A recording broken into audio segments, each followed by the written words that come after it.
हर घर तिरंगा तिरंगा तिरंगा हर घर तिरंगा तिरंगा तिरंगा हर घर स्वच्छता स्वच्छता स्वच्छता हर घर स्वच्छता स्वच्छता स्वच्छता वंदे वंदे भारत माता की भारत माता की वंदे भारत माता की हर घर तिरंगा तिरंगा तिरंगा हर घर तिरंगा तिरंगा तिरंगा हर घर स्वच्छता स्वच्छता स्वच्छता हर घर स्वच्छता स्वच्छता स्वच्छता वंदे वंदे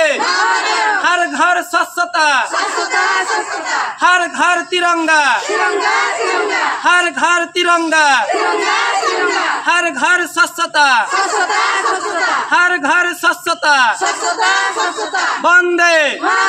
वंदे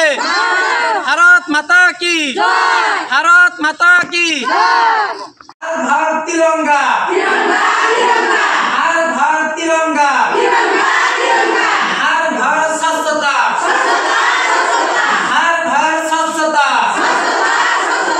हर घर स्वच्छता वंदे वंदे भारत माता की भारत माता की লাগিব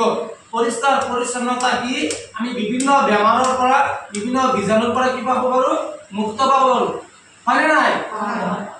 যদি আমাৰ ঘৰখন চাফ চিকুণ থাকে তেতিয়াহ'লে আমাৰ সমাজখন বা আমাৰ ঘৰখন ভাল লাগিব না নাই সুস্থ হ'ব সমাজ হ'ব গতিকে ভাৰত চৰকাৰে এই কাৰ্যসূচী লৈছে হৰ ঘৰ তিৰংগা এণ্ড হৰ ঘৰ স্বচ্ছতা কেম্পিং মানে এটা অভিযান চলাইছে এই অভিযানৰ জৰিয়তে সৰ্বস্তৰৰ ৰাইজক সজাগ কৰিব লাগিব আপোনালোকে যেটো আত্মসহায়ক গোটৰ লগত জড়িত আপোনালোকে PM বিশ্বকৰ্মা হয় নমস্কাৰ আজি অসমৰ আখাৰী বেচৰকাৰী সংস্থা আমাৰ প্ৰয়াস গোষ্ঠীৰ উদ্যোগত ৩ নং টোপামাৰী গাঁও পঞ্চায়তৰ হৰ ঘৰ তিৰংগা আৰু হৰ ঘৰ স্বচ্ছতা কাৰ্যসূচী আমি ৰূপায়ণ কৰোঁ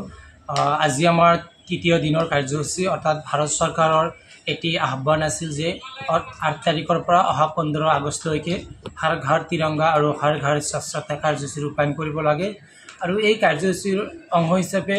অসমৰ আখাৰী বেচৰকাৰী সংস্থা আমাৰ প্ৰয়াস গোষ্ঠীয়ে আজি আমাৰ তৃতীয় দিন আজি আমি টোপামাৰী গাঁও পঞ্চায়তত কাৰ্যসূচী ৰূপায়ণ কৰোঁ এই কাৰ্যসূচীত ১০০তকৈ অধিক আত্মসহায়ক গোটৰ মহিলা আশা কৰ্মী অংগনবাড়ী কৰ্মী উপস্থিত থাকে আমাৰ আজি এই হৰ ঘৰ তিৰংগা আৰু হৰ ঘৰ স্বচ্ছতা কাৰ্যসূচীৰ এখন সাধাৰণ মানে সজাগতা সভা অনুষ্ঠিত হয় এই সজাগতা সভাৰ পিছত আমি এখন সমদল উলিয়াওঁ আৰু এই সমদলত সৰ্বস্তৰৰ ৰাইজক সজাগ কৰোঁ লগতে এই সমদলৰ পিছত আমি গাঁও পঞ্চায়তখন আমি পৰিষ্কাৰ পৰিচ্ছন্নতা কৰোঁ তো সকলোকে আগতীয়াকৈ 15 আগষ্টৰ আন্তৰিক শুভেচ্ছা জনাইছোঁ ধন্যবাদ।